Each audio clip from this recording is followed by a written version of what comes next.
Graça e paz, Casa do Oleiro. Ótima noite, meus queridos. Pode tomar seu assento aí. Fica à vontade.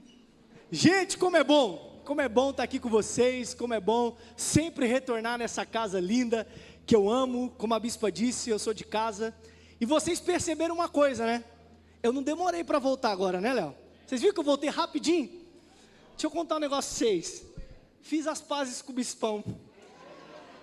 Agora vocês vão me ver mais vezes por aqui. Foi ele, a bispa lá em casa, né, bispa? Tomamos um café, foi um tempo precioso.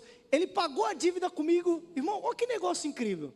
Faz uma dívida comigo, porque quando você pagar, Deus te honra. Levou o homem para fora do país, olha que coisa linda. Ele pagou a dívida. Na outra semana eu estou viajando para Angola. Olha, está enjoado, varão missionário, né? Gente, hoje eu não estou acompanhado da minha belíssima esposa. Ela não estava muito bem, não pôde me acompanhar, mas estou aqui com os meus manos, Flavinho, que está na casa pela primeira vez, pastorzão Jó também está aqui, vocês já conhecem o Jó, já ministrou louvor aqui, 2 canelas de Jesus, e é sempre bom nós andarmos acompanhados, né? A Raquelzinha me mandou mensagem e falou: pastor, você vai precisar de um Uber? Eu falei: não, fique em paz, que eu chego nem que seja numa carruagem com mais um, mas que eu chego, fica tranquilo. Gente, trouxe Bíblia? Abra ela comigo aí, por gentileza. No Evangelho de Jesus Cristo, segundo escreveu o Dr. Lucas, capítulo de número 5, verso de 1 a 11, eu quero expor esse texto com vocês. Eu tenho certeza que Jesus ele vai ministrar muito o nosso coração nessa noite. Essa palavra vai ser uma palavra bem pastoral. Espero que essa mensagem te dê um norte, destrave algumas coisas, te dê alguns destinos, te ajude em algumas decisões, te ative em algumas áreas que talvez você esteja estacionado, ok? Então eu peço que você preste bastante atenção aqui, para que você não perca nada daquilo que o Senhor quer falar conosco, ok? Lucas capítulo 5, verso 1 a 11, diz assim o texto bíblico: estando Jesus à beira do lago de Genezaré, grandes multidões se apertavam em volta dele para ouvir a palavra de Deus. Ele notou que junto à praia havia 2 barcos vazios, deixados por pescadores que lavavam suas redes. Entrou num dos barcos e pediu a Simão, seu dono, que o afastasse um pouco da praia. Então sentou-se no barco e dali ensinou as multidões. Quando terminou de falar, disse a Simão: agora vá para onde é mais fundo e lance as redes para pescar. Simão respondeu: mestre, trabalhamos duro a noite toda e não pegamos nada, mas por ser o Senhor quem nos pede, vou lançar as redes novamente. Dessa vez, as redes ficaram tão cheias de peixes que começaram a se rasgar. Então pediram ajuda aos companheiros do outro barco, e logo os 2 barcos estavam tão cheios de peixes que quase afundaram. Quando Simão Pedro se deu conta do que havia acontecido, caiu de joelhos diante de Jesus e disse: por favor, Senhor, afasta-se de mim, porque sou homem pecador. Pois ele e seus companheiros ficaram espantados com a quantidade de peixes que havia pescado, assim como seus sócios, Tiago e João, filhos de Zebedeu. Jesus respondeu a Simão: não tenha medo, de agora em diante você não será pescador de gente. E assim que chegaram à praia, deixaram tudo e seguiram Jesus. Pai, nós queremos ser atingidos pela Tua palavra nessa noite. Fala conosco, Senhor, que o nosso coração esteja como uma terra fértil, para receber toda a boa semente que o Senhor irá germinar em nós. Que nós possamos sair daqui, Senhor, produzindo 60, 70 por 1, Senhor, para a honra e glória do Teu nome. Que a Tua palavra alcance o destino pela qual ela será enviada nessa noite. É o que eu te peço, em nome de Jesus. Amém e amém. Queridos, o tema do sermão dessa noite é extraindo belezas de uma noite frustrante. Eu não sei se isso te impressiona, não sei se você fica impressionado com isso, Mas, ao olhar para as Escrituras, é admirável ver o quanto de beleza Deus consegue extrair dos acontecimentos mais improváveis das narrativas bíblicas. Começando já no Jardim do Éden. A queda de Adão e Eva, sem dúvida, foi um dos acontecimentos mais desastrosos de toda a Escritura. E o capítulo 3 de Gênesis talvez seja o capítulo mais improvável para que Deus pudesse extrair alguma beleza. Não precisa você abrir, mas eu quero fazer uns apontamentos para vocês. Olha só, pós a queda de Adão e Eva, Gênesis 3,14, tem uma maldição sobre a serpente. Gênesis 3,16 tem uma maldição sobre a mulher. Gênesis 3,17 tem uma maldição sobre a terra. Gênesis 3,18 tem uma maldição sobre o homem. Mas em Gênesis 3,21 tem beleza. O texto diz: o Senhor Deus fez roupas de peles com as quais vestiu Adão e a sua mulher. Em meio ao ato mais desastroso da história, na sequência de várias narrativas de maldições, as Escrituras dizem que Deus, o Criador do universo, em amor, vai ao encontro do homem pecador. E nesse encontro, Ele cobre a nudez de Adão e de Eva com a pele de um animal, que por inferência podemos afirmar que era um cordeiro, que tipifica o sacrifício e a morte de Cristo na cruz, pelo meu e pelos seus pecados. Gênesis 3 foi desastroso, mas se não fosse a queda do homem, em Gênesis 3, nós nunca saberíamos que Deus é capaz de amar os que não são dignos do seu amor.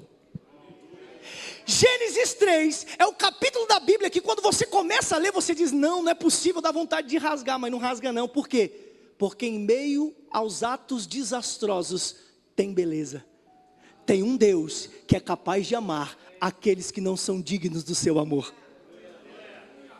Agostinho de Hipona, no 4º século da igreja, um dos pais da igreja no 4º século, disse que Deus, por ser soberanamente bom, nunca deixaria qualquer mal existir na sua criação, se ele não fosse poderoso bastante para extrair o bem do próprio mal.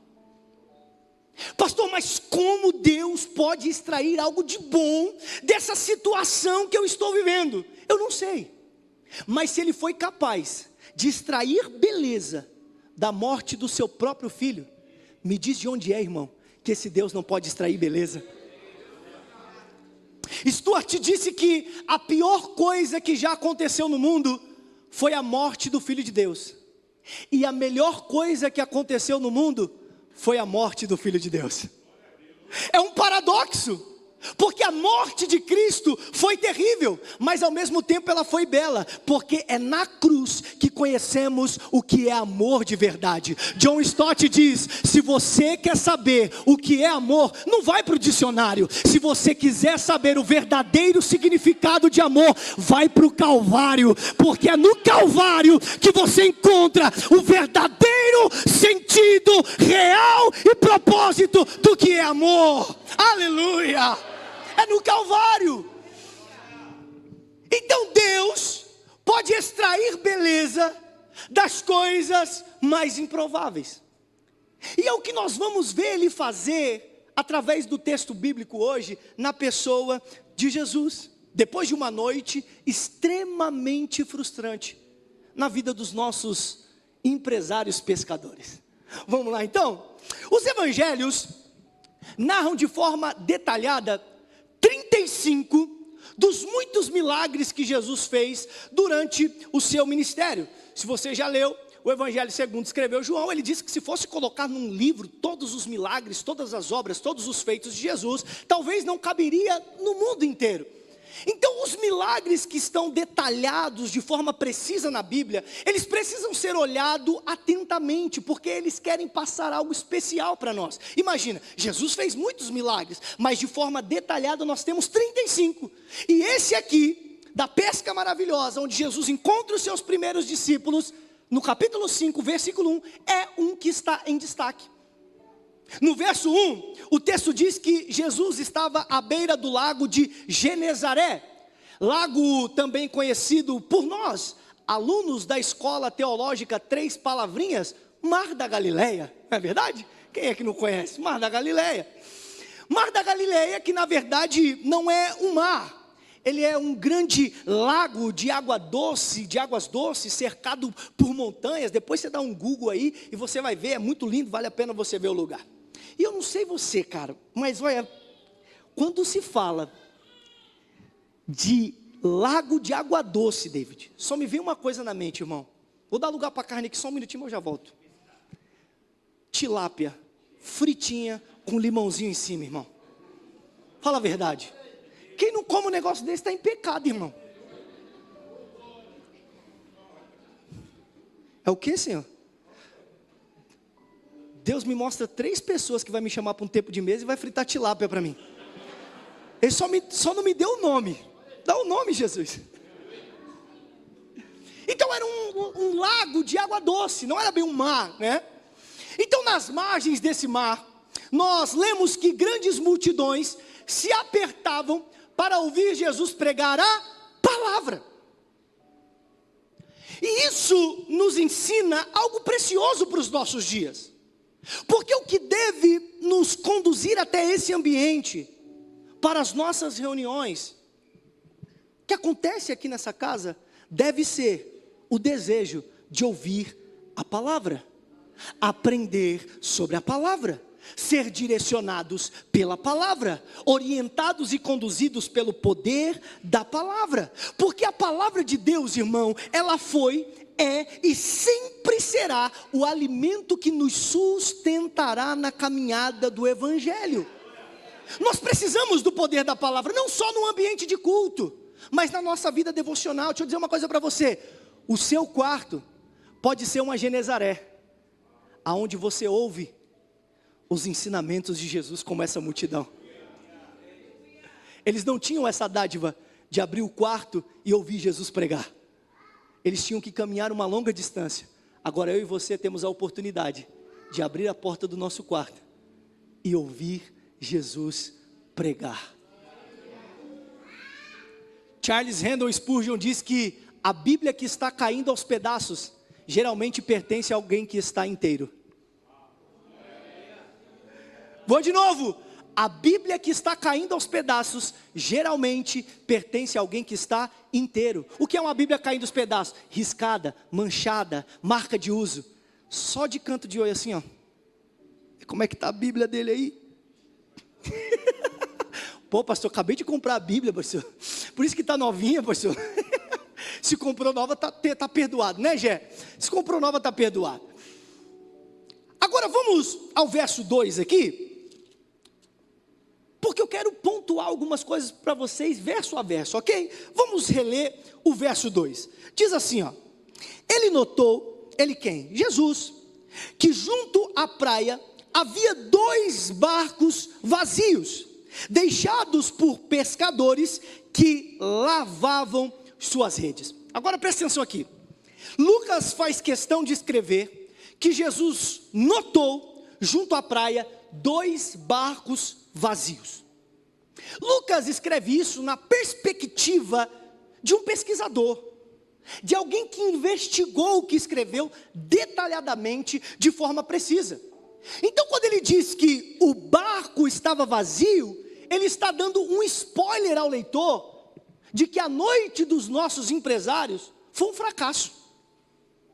Mas a pergunta que eu levanto para nós pensarmos um pouquinho aqui é: eles não pegaram nada, por quê?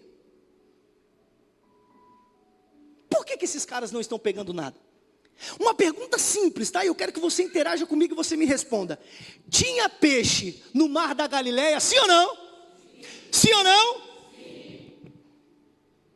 Tem certeza? essa pergunta ela coloca incerteza nas certezas mais absolutas, né? Às vezes eu chego em casa, aí eu tranco o portão, quando eu chego em casa, a mulher olha para mim e diz: amor, você trancou o portão?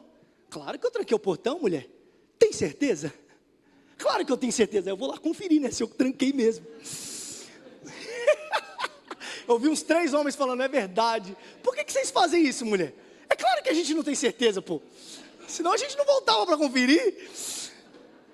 Mas sim, irmão, tinha peixe no mar da Galileia. Se tinha uma coisa nesse mar, era peixe. E por que eu estou dizendo isso? Porque a antessala do milagre vai nos ensinar algo precioso agora. Pedro e os outros estão no lugar certo. Mar da Galileia, lugar que tinha peixe, lugar que eles conheciam como a palma de suas mãos.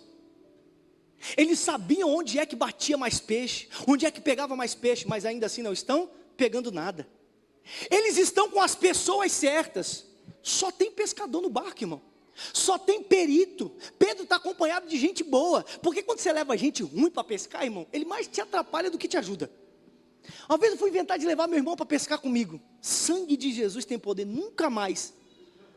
Você acredita que eu levei o cabo para pescar? Tinha medo de colocar a minhoca no anzol.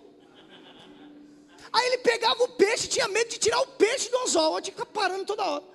Então quando você leva alguém que não entende de pesca para te ajudar, ele mais te atrapalha. Só que aqui não, aqui são 3 peritos, mas ainda assim não estão pegando nada. Eles também estão com os equipamentos certos. Eles investigaram as redes, para ver se estava rasgada, para ver se estava tudo ok. As estratégias que eles adotaram nessa noite foram as melhores, e ainda assim eles não estão pegando nada. E aí Lucas diz que o barco está vazio. Por quê, irmão? Porque maior do que estar no lugar certo, com as pessoas certas e com os equipamentos certos, é o propósito. Fazia parte do propósito que aquela noite fosse frustrante. Fazia parte do propósito que aquela noite fosse exatamente como foi. Se essa noite de pesca não tivesse sido um fracasso, Jesus não teria pescado Pedro. E melhor do que ter uma noite de bons resultados é ser encontrado, achado e pescado pela pessoa de Jesus. Irmão, escute isso nessa noite. Se a sua vida não estiver saindo como você planejou, se a sua pescaria não estiver tendo bons resultados, se agarre na dádiva de ter sido encontrado, de ter sido achado, de ter sido pescado por Jesus, porque ainda que você não tenha bons resultados hoje, a maior pesca Ele já fez, que foi lançar o anzol em você e te chamar para dentro do barco dele, para dentro do barco dele.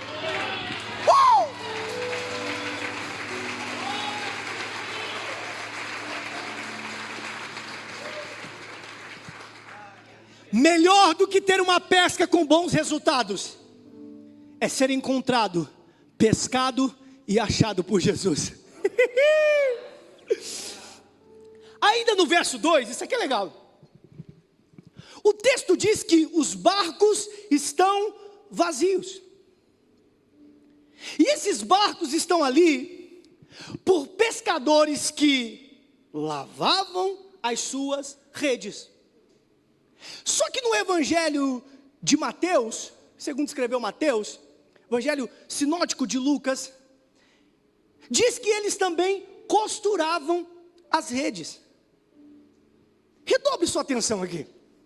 Lucas está dizendo que esses pescadores tiveram uma noite ruim, não pegaram nada, mas ainda assim eles estão lavando as redes.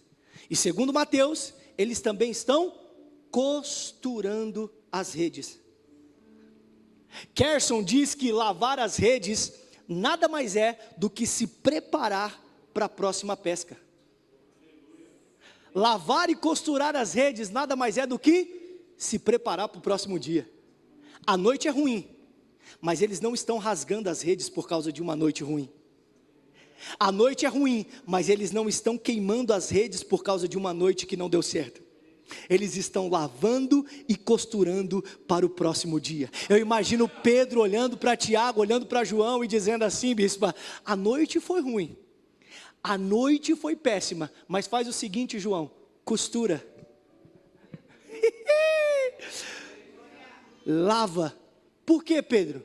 Foi só uma noite ruim, amanhã nós estamos aqui de novo, com a rede lavada e com a rede costurada. Como diz o professor Adson Bello, lavar e costurar as redes é a atitude de gente que sabe administrar a crise.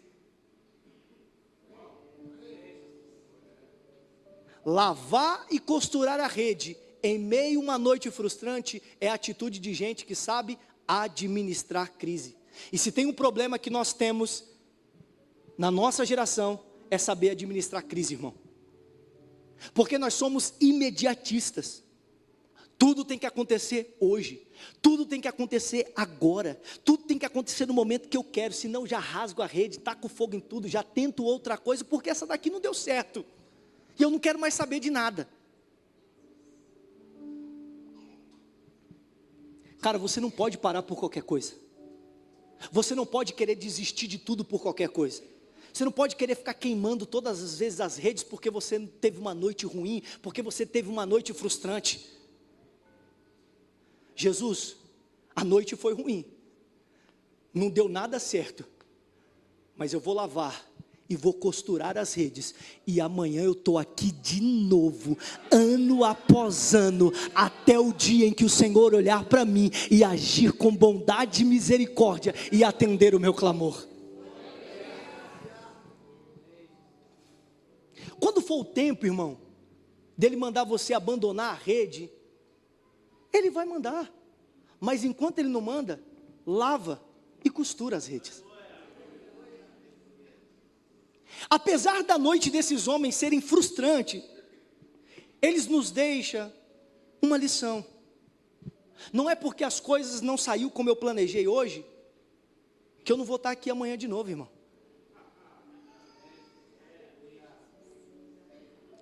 Eu nunca vi uma geração, e eu estou incluso no meio, que desiste tão fácil das coisas, cara. Rapaz, eu fico olhando às vezes para os nossos pais, mano. Era cada luta, cada prova, cada... Você falava, rapaz, como é que ele não larga a ponta do cipó? Aí às vezes eu pastoreio a juventude, aí chegou uma menininha, 18 anos, tadinha, frustrada no namoro. Não quero mais saber de homem, esse negócio de casar não é para mim. 18 anos, gente. Uma geração que se frustrou na criação dos filhos, adota uma bebê de plástico. Você não está adotando bebê de plástico não, né? Me chamando de filho não, pelo amor de Deus, você me ajuda. Outra coisa interessante, Jesus poderia ter feito o milagre antes, mas Jesus só faz depois que eles lavam e costuram as redes. Irmão, escute isso, vai ter coisas que Deus só vai fazer em nós, depois que passarmos pelo tempo da lavagem e da costura. Tempo esse conhecido também como tempo da maturidade. Porque assim como não dá para pôr vinho novo em odre velho, não dá para pôr milagre grande em rede suja e rasgada. Não vai.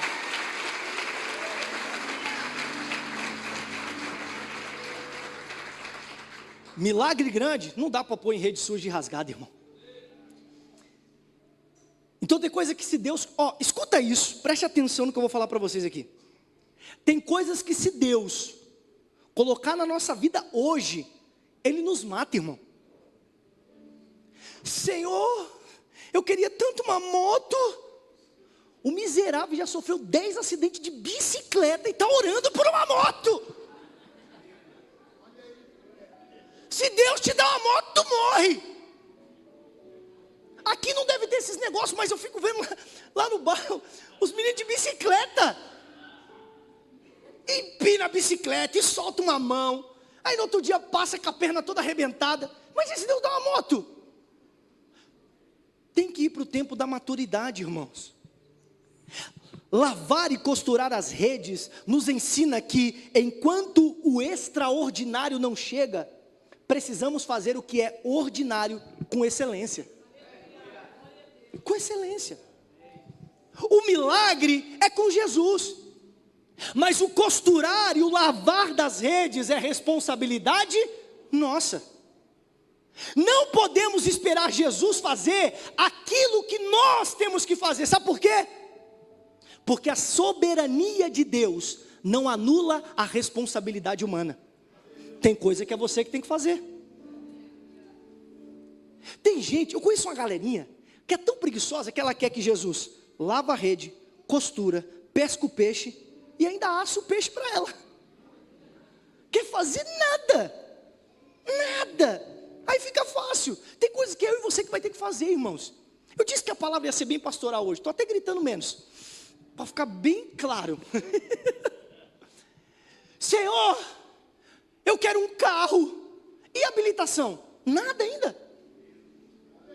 Jovens, adolescentes que já estão passando para os 18. Não, pastor, estou habilitado pelo Espírito Santo. Vou nem dizer o Espírito que está te habilitando com essas ideias. Senhor, eu quero um aumento de salário. Mas e o curso? Nada. Bispa, eu queria tanto que o meu casamento fosse mais saudável, fosse melhor. Mas aqui para nós, irmã, quando foi a última vez que você veio no encontro de mulher, lavar e costurar as redes e ser ministrado pela sua bispa, pela sua liderança? Pastor, eu queria que a minha mulher fosse uma bênção. E você nunca vai se tornar uma bênção? Pastor, eu queria que minha mulher fosse uma mulher de Deus. Quando foi a última vez que você veio para o encontro de homem, lavar e costurar as redes? Ser ministrado pela sua liderança? Você entende que nós queremos que Jesus faça tudo por... Irmão, presta atenção. Eu creio que Jesus pode fazer coisas extraordinárias. Ele pode mudar tua esposa, teu marido, da água para o vinho. Eu creio nisso. Amém? Não estou pregando contra milagre. O que eu estou dizendo é que tem coisas que você tem que fazer. Meu amigo Felipe Vilela, ele fala uma frase muito interessante. Ele diz que muitas das vezes o milagre é a filosofia do preguiçoso.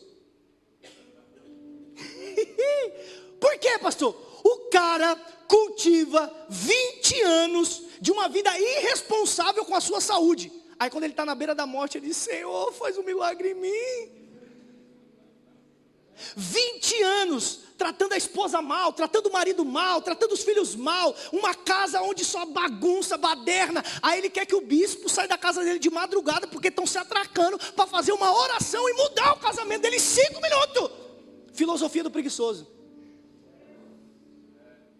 20 anos cultivando uma casa de desordem, ele quer que resolva em 2 minutos. Deixa eu dizer para você, Deus é construtor, ele não é mágico. Libertação não é mágica. Libertação é um processo de conhecimento de quem Ele é. Conhecereis a verdade e a verdade vos libertará. Quem é a verdade? Cristo. Ele é a verdade. E qual é a ordenância bíblica a respeito do Senhor? Conheça o Senhor e prossiga em conhecê-lo. Vamos para o verso 3, que eu acho que... Rapaz, tem um negócio chique aqui agora, hein, bispa? Que é isso agora que eu vi? Agora não tem nem como passar do horário, né? Estavam passando muito do horário, né, bispo? Era o bispo Marcos, né? É mal de pastor, é só o pastor passa do horário, eu sei como é que é. Eu tenho quanto tempo mesmo, bispo? É 9h30 que acaba o culto? Tá, deixa Deus te usar. Ixi, tô com a aval da bispa agora, hein? Meu Jesus, o bispo tá fora, a bispa deu a aval, então vamos para cima. Rapaz, eu ainda tenho uns versículos aqui, irmão. Estamos no verso 3 ainda. Vamos ler o verso 3 rapidinho então. Entrou num dos barcos. Quem entrou num dos barcos? Jesus. Entrou num dos barcos e pediu a Simão, seu dono, que o afastasse um pouco da praia. Então sentou-se. Grave isso. Sentou-se no barco e dali ensinou as multidões. Olha só que interessante. O fato de Jesus sentar-se para ensinar aqui, nos traz um entendimento de que ele não trouxe um sermão curto naquele dia. Porque quando um mestre, um rabino se sentava para ensinar, duas coisas os ouvintes entendiam: o sermão vai ser longo e vai ser extremamente importante. Se você olhar o sermão das bem-aventuranças, o texto começa do mesmo jeito. Mateus faz essa aplicação: e sentou-se. Então Jesus não deu uma saudaçãozinha de 5 minutos. Jesus não deu um beijinho na flor, igual diz os nossos irmãos assembleanos. Eu falei esses dias lá na igreja, beijinho na flor, a galera mais nova ficou tipo, hã? Quem sabe o que é beijinho na flor aqui? Desse lado, deixa eu ver.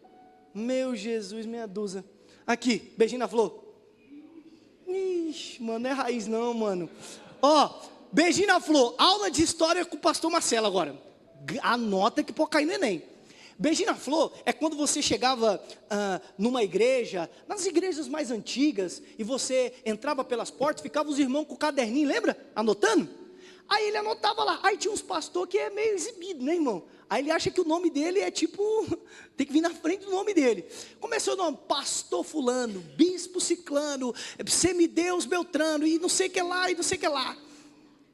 Aí o pastor pegava lá, o dirigente do culto, olhava lá, semideus Marcelo, meu Deus, tá bom. Quero chamar aqui o pastor fulano para dar um beijinho na flor. Ou seja, era para ele dar uma saudação rápida, pregar uma palavrinha de 5 minutos. Tudo bem que tinha uns que engolia a flor, né? Soltava nunca mais o microfone, era para pregar só um negocinho, ele ficava 3 horas pregando. Mas é isso que indica. Cara, olha só que interessante. Jesus ministrou um sermão longo, tá? Aí no verso 4, olha o verso 4. Diz que quando ele terminou de falar, é que ele vai agir. Hein, Gé? Depois que ele terminou de pregar, depois que ele terminou de ensinar, é que ele vai fazer o milagre. Jesus não atropelou o ensino para fazer milagre. Porque milagre é bom. Ver Jesus manifestando o seu poder é maravilhoso, mas o ensino da palavra sempre foi uma marca do ministério de Jesus. Presta atenção nisso aqui. Você sabe qual foi a primeira coisa que Jesus fez depois que ele saiu da tentação no deserto? Você lembra da ordem? Jesus é batizado, cheio do Espírito Santo, vai ser tentado no deserto. Quando ele sai, você sabe qual foi a primeira coisa que ele fez? Abre aí, Lucas capítulo 4, verso 18, só voltar um capítulo. 4, 14 ao 18. Vamos ler do 14. Lembra da ordem? Batizado, cheio, tentado, aí ele volta para Galileia. Olha o que ele vai fazer. Lucas 4, 14. Então Jesus, cheio do poder do Espírito Santo, curou, levantou paralítico, fez o mudo contar para o surdo que o cego viu o paralítico andar. Cheio do poder do Espírito, voltou para a Galileia. Relatos a seu respeito se espalharam rapidamente por toda a região. Ele ensinava nas sinagogas e todos o elogiavam. Verso 16, agora ele vai para Nazaré. Vamos ver o que ele vai fazer em Nazaré. Quando Jesus chegou a Nazaré, cidade de sua infância, foi à sinagoga no sábado, como de costume, e se levantou para ler as escrituras. Entregaram-lhe o livro do profeta Isaías, e ele o abriu e encontrou o lugar onde estava escrito: o Espírito do Senhor está sobre mim, pois ele me ungiu para quê? Só para fazer milagre? Só para fazer prodígios? Só para fazer maravilhas? Não, o Espírito do Senhor está sobre mim, e ele me ungiu, para quê, Jesus? Para pregar as boas novas, para ensinar as boas novas. Olha para cá, casa do oleiro. O ministério de Jesus é cheio de milagre, o ministério de Jesus é cheio de poder, o ministério de Jesus é cheio de sinais, mas o ministério de Jesus também é cheio de palavra. É cheio de palavra. É cheio de palavra.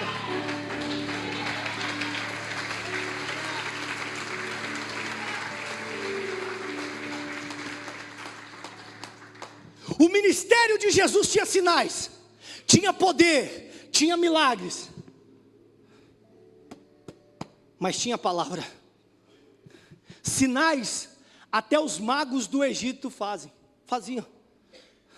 Sinais até os falsos profetas fazem. Mateus 24. Agora transformar o pecador é só pelo poder da palavra. Senhor, permita que eu volte e diga para os meus parentes, para que eles se convertam e eles não venham parar no mesmo lugar que eu, ou seja, no inferno. Aí o que o Senhor diz para ele? Se eles não ouviram os profetas e as escrituras, pode esquecer. Ainda que o morto ressuscite e vá pregar para eles, eles não vão crer. Não é falta de milagre, é palavra. É por isso que Jesus nunca abriu mão da palavra. Milagre, irmão, nunca foi para deixar crente mais crente. Milagre sempre foi para apontar para o evangelho das boas novas, que tem poder para salvar o pecador. Quando você vê propaganda de eventos, de cultos, onde o foco é apenas o milagre, desconfirmam. Jesus nunca exaltou os milagres, diminuindo a palavra. Porque tem muita gente por aí, querendo ganhar o povo, por meio de barganha. Vem que você vai ter, vem que você vai conquistar, vem que você... Palavra.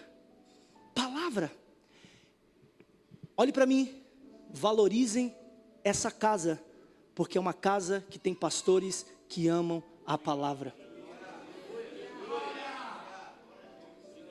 Valorizem o TED, a escola bíblica de vocês, porque são homens apaixonados por ensinar a palavra. Você não faz ideia, irmãos, do quão difícil é preparar uma aula. Se nós fizéssemos ideia do quão desgastante é preparar uma aula, irmão, nós valorizaríamos mais as nossas escolas bíblicas. O ensino da palavra.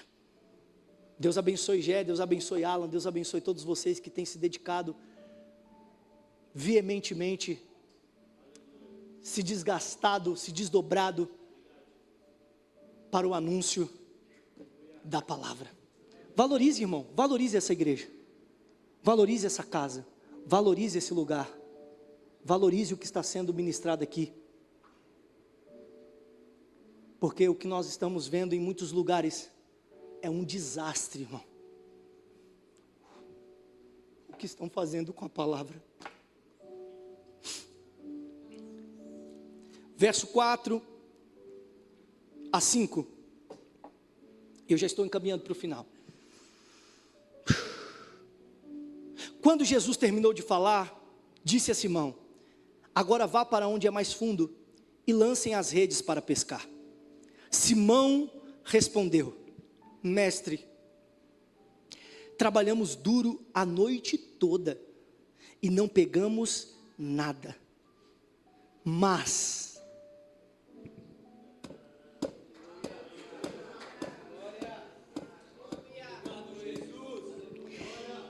tentamos de tudo, Jesus, e não pegamos nada, mas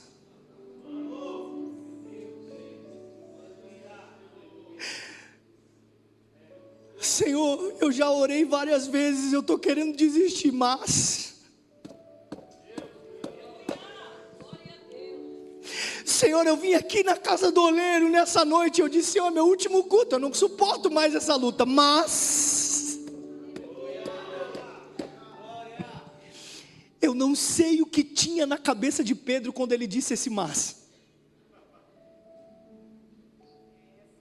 mas nós sabemos o quanto a vida desse homem foi transformada por um mas que ele adicionou depois de uma fala racional.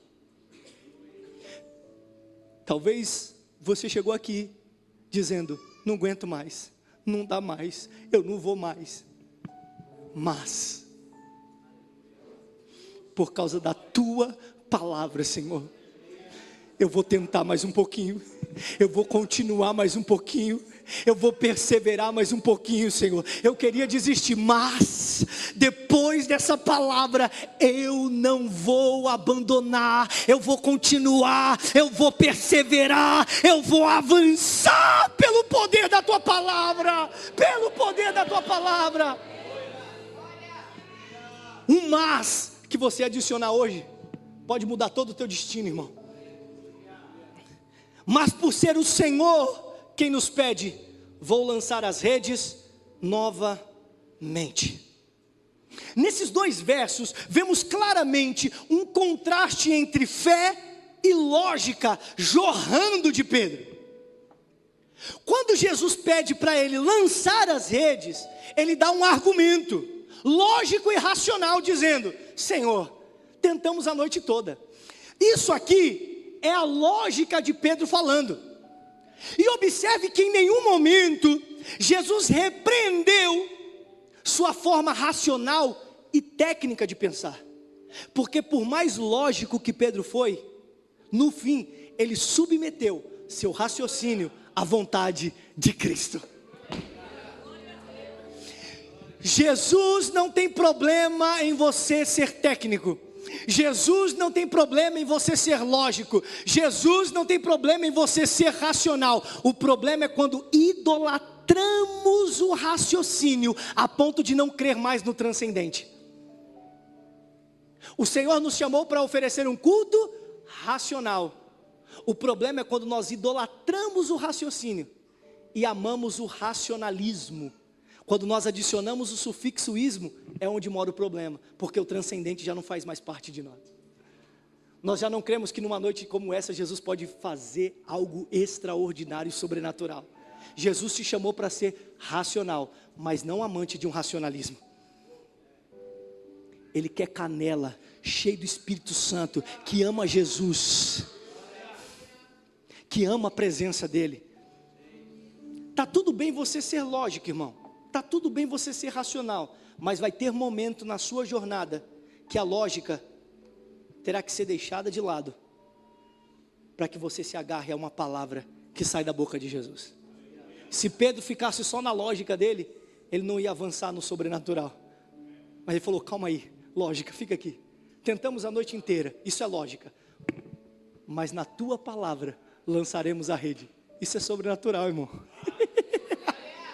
Jesus está atrás de discípulos que nas noites mais frustrantes ainda têm coragem de confiar no poder da sua palavra. Nas noites mais sombrias, nas noites mais terríveis, nas noites mais desanimadoras, dobre os seus joelhos e grite com a sua alma dizendo: Jesus, eu não entendo, o meu racional não compreende, a minha lógica não consegue dar conta, mas eu estou preparado para confiar no poder da sua palavra, no poder da sua palavra. Versos 6 a 8, dessa vez as redes ficaram tão cheias de peixes que começaram a se rasgar. Então pediram ajuda aos companheiros do outro barco, e logo os dois barcos estavam tão cheios de peixes que quase afundaram. Quando Pedro se deu conta do que havia acontecido, caiu de joelhos diante de Jesus e disse: por favor, Senhor, afasta-se de mim, porque sou um homem pecador. Nesses versos está a centralidade do verdadeiro propósito por trás de todo esse milagre. E é aqui aonde Jesus extrai a maior beleza da frustração desses homens. Por quê, pastor? No verso 5, antes do milagre, Pedro se dirige a Jesus como?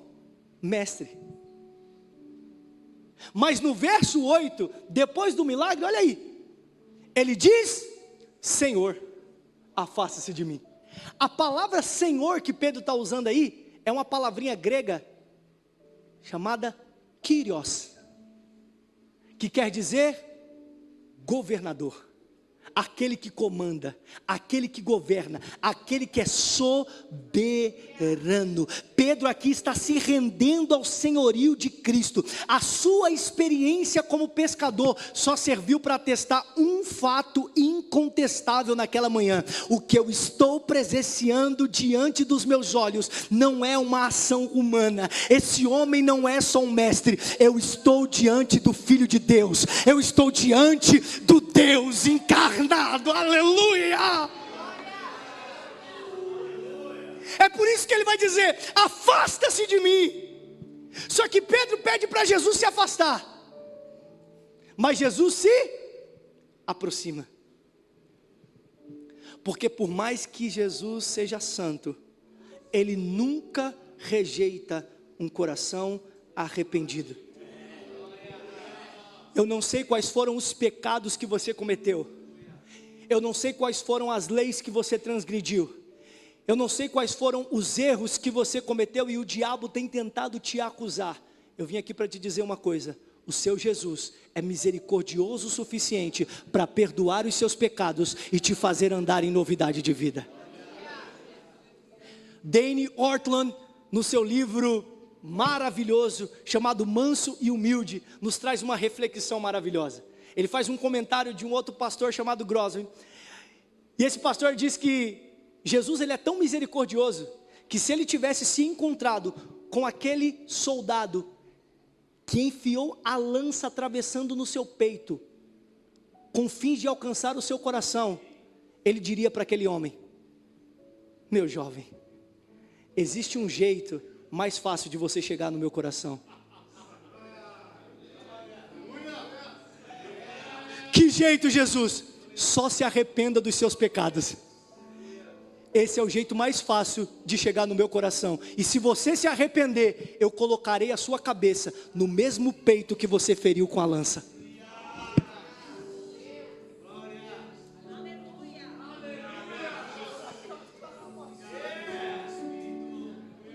Esse é o Jesus que você serve, irmão. Um Jesus misericordioso, que pode fazer nova todas as coisas na sua vida. Existe um jeito de chegar no coração dele, e esse jeito se chama arrependimento.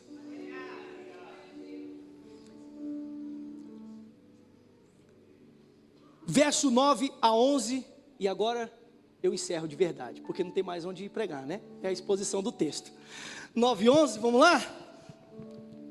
Pois ele e seus companheiros ficaram espantados com a quantidade de peixes que haviam pescados, assim como os seus sócios, Tiago e João, filhos de Zebedeu.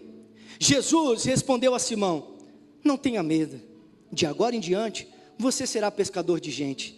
Essa versão NVT, pescador de gente, me quebra, né? É muito boa a versão NAA. Aqui a NVT deu uma vacilada. Pescador de homens é muito bom, né? E assim que chegaram à praia, olha isso, irmão, presta atenção nisso aqui, cara, versículo 11, presta atenção, casa do oleiro. E assim que chegaram à praia, deixaram tudo.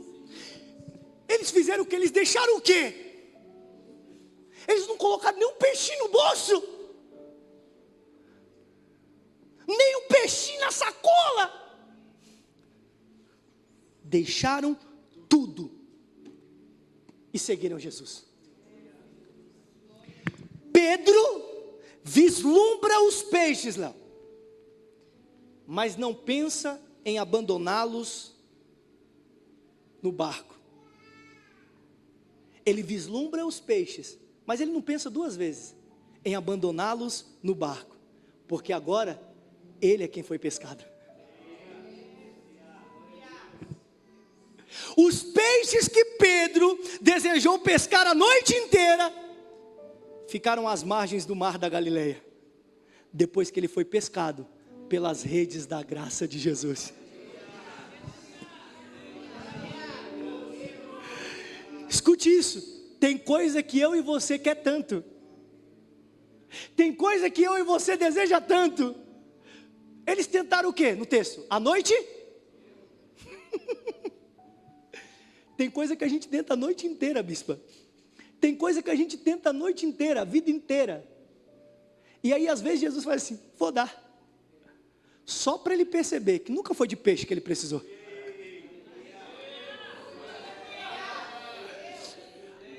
Tentou a noite inteira, Jesus falou: vou dar. Quando Jesus dá, o que eles fazem? Larga os peixes. Porque Jesus está mostrando para eles: nunca foi de peixe que vocês precisaram. foi da minha presença, porque uma vez que nós nos encontramos com Ele, todas as coisas são consideradas como perda diante da presença dEle. Aleluia! Enquanto a banda sobe, deixa eu dar só mais um negocinho. O filósofo Schopenhauer citou uma das frases mais depressivas da história da filosofia. Ele disse que a vida é uma constante oscilação entre a ânsia de ter e o tédio de possuir. O que ele quis dizer com isso? Ele estava dizendo que você se mata para ter uma coisa, mas quando você tem, você fica tedioso por ter. E eu costumo dizer que ele não está errado. A vida é uma constante oscilação entre a ânsia de ter e o tédio de possuir, até que o homem tenha um encontro genuíno com a pessoa de Jesus Cristo. Eles ficaram ansiosos para ter, mas eles ficariam tediosos por ter, se eles não tivessem encontrado com Jesus. Talvez você está aqui nessa noite e você anseia muitas coisas, e eu posso te dizer com todas as certezas, se você ter tudo que você anseia, você ficará tedioso, e isso não vai resolver o teu problema. Agora, quando você busca a presença de Jesus de forma genuína, é ela que te satisfaz. Sem Cristo, irmãos, até as maiores conquistas se tornam tediosas, mas em Cristo, vamos ver Paulo na prisão dizendo: eu aprendi a estar contente. Eu sei o que é ter muito, mas eu também sei o que é ter pouco. Eu sei o que é ter a mesa farta, mas eu também sei o que é passar fome. Eu sei o que é morar nos palácios, mas eu também sei o que é morar no fundo de uma prisão. E eu estou firme, sabe por quê? Porque eu posso todas as coisas naquele que me fortalece. Eu posso todas as coisas naquele que me fortalece. Se você pode todas as coisas naquele que te fortalece, se levante do seu lugar, dando a maior linda salva de palma para Jesus, porque Ele é digno, porque Ele é digno, porque Ele é digno.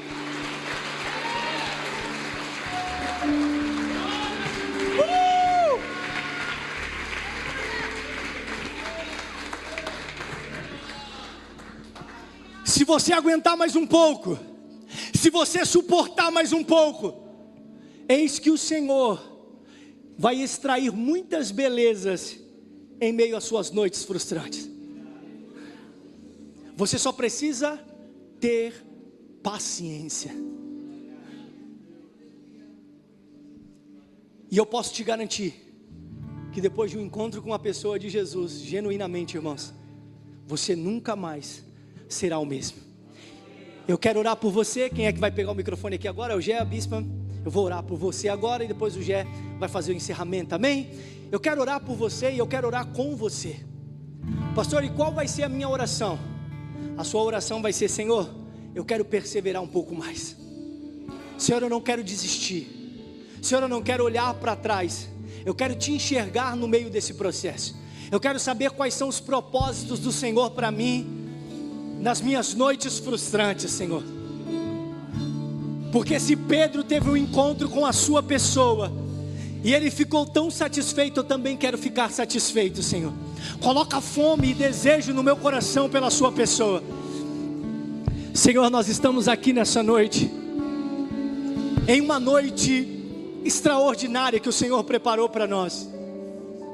Quanta beleza, Senhor, nós provamos através da sua palavra. Eu sei, Senhor, que tem pessoas aqui que estão passando por momentos, situações extremamente difíceis, Senhor. Estão passando por momentos e provações a quais elas estão olhando dizendo: Senhor, eu não aguento mais. Senhor, eu não suporto mais. Mas eu creio que o Senhor marcou esse encontro com essa pessoa aqui nessa noite para dar a ela uma injeção de ânimo e fazer ela entender que existe um propósito maior por trás de tudo isso, e ela não vai parar, ela não vai desistir, ela vai continuar, ela vai perseverar, porque foi o Senhor quem a chamou, foi o Senhor quem a escolheu, foi o Senhor quem a escolheu. Começa, Senhor, a trabalhar nos corações nessa noite. Começa, Senhor, a acender uma chama nos corações nessa noite. Que a alma ansiosa, que o coração aflito possa encontrar descanso no Senhor. Que a alma ansiosa possa descansar em seus braços.